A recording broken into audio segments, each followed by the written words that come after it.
Our team, which we call the Faith Team, started in August of 2006. We were formed. Barb Xavier, who was the clinical director, was asked to start this project as part of a collaborative with several other agencies that would serve the needs of survivors of torture and war trauma. It was seen as a project to help refugees. We are funded through the Office of Refugee Resettlement, through the Mental Health Board in St. Louis. I was working with a young man from Sierra Leone several years ago who we connected with a therapist because he was having difficulty with bad dreams, anxiety based on the trauma he'd faced. He was having, therefore, some family problems. I ran into him yesterday at the bank, and before he came here, when he was living in Sierra Leone, he had been a tailor. He designed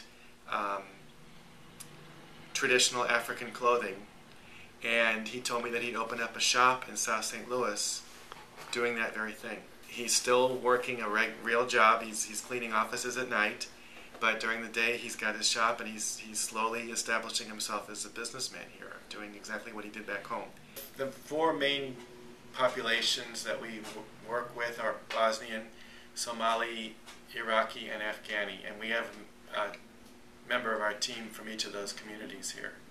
Many times the families become separated in the conflict and maybe wind up at different refugee camps, or maybe some of them don't even survive. But it is not uncommon for one family member to arrive here as a refugee and have lost contact with a spouse or child or sibling, and then only to find 2 or 3 years later that the relative is living in a camp that they didn't even know about. So we try to facilitate bringing them back together.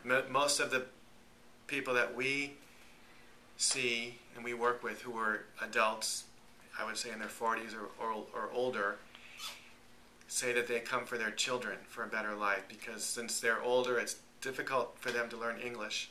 Many of them may have been professionals back home, but because of the language barrier and also because of different licensing in this country, it's almost impossible or very difficult for them to establish themselves in their field. So they're willing to work demanding, physical, difficult jobs in order to give their children a future here.